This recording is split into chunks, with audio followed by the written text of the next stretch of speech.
Facebook has blocked President Trump on its platforms for at least 2 weeks and possibly indefinitely.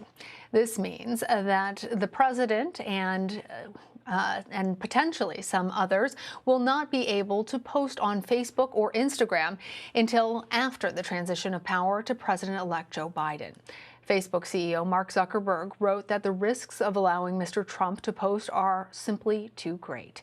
He says the social network decided to remove his statements from the platform on Wednesday because they believed the intent of the message would provoke even more violence.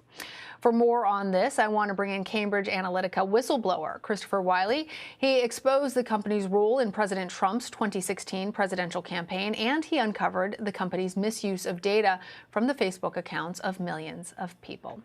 Thank you for joining us now. Let's start off. Facebook actually banned you from all of its platforms back in 2018 after you exposed an international scheme that used the social media giant as a political tool to target voters with manipulative misinformation. What do you make of the company's decision to now block President Trump, and how is it different from the actions that Facebook took against you? Well, when Facebook found out that I was working with The Guardian, New York Times, and also with both federal investigators and also European investigators into the longstanding misuse of data on their platform and the widespread use of disinformation, their first response was to ban me from the platform for my whistleblowing, and then to threaten journalists at The Guardian with, lawsuits. And the thing that I find interesting about that is that, it only took them, 24 hours to ban me over providing information to law enforcement agencies. And it took them 4 years to ban a president who has been consistently inciting hatred and violence, for the entire duration of his presidency. And I think what that shows is that, there's an underlying, gap of morality within the company, or at least at the top in the leadership of the company, because they don't really care about what's happening on their platform. They care about whether or not their relationships with people in power are politically expedient. Now that Donald Trump is no longer, or at least in 2 weeks' time will no longer be president, he's no longer politically expedient, and they toss him for that reason. So, Christopher, do you think that if he had been reelected, or if we were facing this whole situation because of the midterm elections, and he still had several more years to his presidency, that the social media, these social media giants wouldn't have acted? I don't believe that they would have. Honestly, you look at the history of Facebook and its inaction on countless. We have to remember that what's happened in the United States with riots is not new in the context of Facebook globally. When you look at what's happened in, for example, Myanmar, where Facebook played a contributing factor to the ethnic cleansing that happened in that country, or the riots that happened in Sri Lanka, or unrest in Brazil, this is not a new thing for Facebook.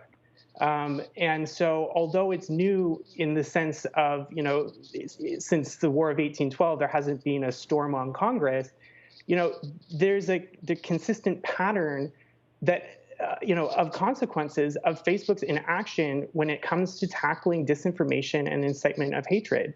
And it does not act until it is absolutely forced to. In the case of Cambridge Analytica and my whistleblowing, that was a case that Facebook knew about for years, and it did nothing, about it. It was only until I went and talked to The Guardian, New York Times, and law enforcement that they actually, bothered to show up at Congress and testify, and at least pay lip service to the fact that they have, an underlying, civil duty to the democracy that allows it to be a business. Christopher, I want to read part of your testimony before the Senate Judiciary Committee in May of 2018. You said, quote, Facebook knew about Cambridge Analytica's scheme since 2015. Cambridge Analytica sought to identify mental vulnerabilities in voters and sought to exploit them by targeting information meant to activate some of the worst characteristics in people, such as neuroticism, paranoia, and racial biases. I'm wondering if you think that given that social media benefits in the algorithms from continuing to sow discord, if there's any way that we can put this genie back in the bottle, or is it just too late? Of course we can. One of the sort of bizarre things about the situation that we're in is, when we talk about the tech sector, and whether or not we can regulate it, for example, airplanes have regulation, nuclear power plants have regulation, all kinds of technical sectors have regulation.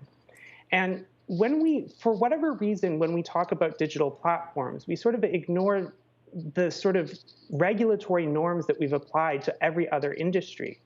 And there's a really important principle in regulation of technical sectors, which is the harm prevention principle. When you are designing a new airplane, when you're designing a new cancer drug or a vaccine, or any kind of highly technical thing that will go and be released into the consumer market, it is normal to require companies to do preliminary safety testing to understand the behavior of the device or technology that they're creating, whether it's an airplane or a drug, prior to release into the public. And the biggest difference that we have with Facebook and social media companies and other technical sectors is that they are not required to do due diligence on their own platform. So absolutely, yes, we can fix this problem, but we need to create a regulatory environment which requires them to act. Otherwise, they won't. It's a very different approach that you're describing, Christopher. I know a lot of times when people are talking about the difficulty in regulations for these social media platforms, it has revolved around the inability to really stop people from posting or to hold people accountable for other people espousing racist beliefs or harmful beliefs. But thinking about the product that they're creating and how they're creating it, the algorithms that sow this discord, that is part of a safety testing mechanism, is a very interesting approach. And I actually want to play for our viewers something that you told our technology reporter, Dan Patterson, about how social media create divisiveness. Let's take a listen to that. A word that often is used by social media companies. They often call themselves communities. But the problem with that is that if you create many gated communities, you don't actually have a coherent community. You have a segregated community. So one of the things that we're seeing, Christopher, is actually that that some of these segregated communities have been moving off of these major platforms like Facebook or Instagram or Twitter, and are now going to more of these alt-right conspiracy theory espousing platforms that where they can meet even more like-minded people and keep more people who might challenge those conspiracy theories out. I'm wondering if you have a solution that lawmakers need to be employing when it comes to the emergence of these new conspiracy-driven social platforms. Yeah, I think so. One of the problems that I find when I talk with legislators, politicians, regulators is the language that we use.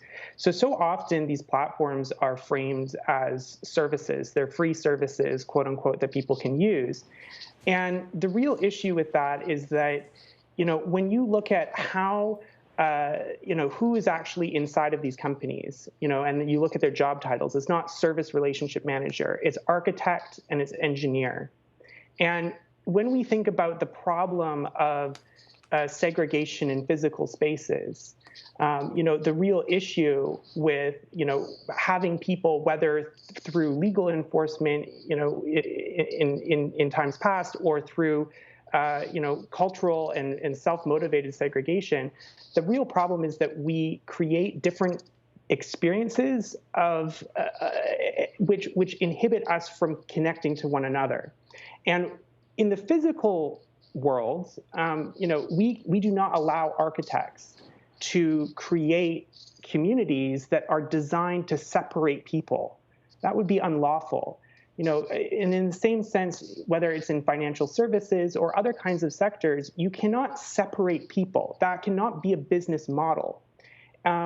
and it also cannot be a design, an underlying design. When you look at how a lot of these platforms work, the algorithms that are created are intended to separate and parse out different groups into different clusters of people. And in marketing or in tech, you'll call that segmentation, but there's another word for it, which is segregation. And if we're designing our entire information ecosystem on the premise that we should be separating people, we have a lot of the same kinds of effects of segregation that we've seen in the past, except it's now just germinating online. And so I think when we're looking at online spaces, we really need to port over the learning that we've had from history about what to do about common spaces and public commons and who gets to be together, and desegregate these platforms. Desegregation needs to be a principle that isn't just enshrined in law when it comes to designing neighborhoods in suburbs. It needs to be a principle enshrined in law when it comes to these digital spaces as well. Very interesting stuff. Christopher Wylie, thank you. Cheers.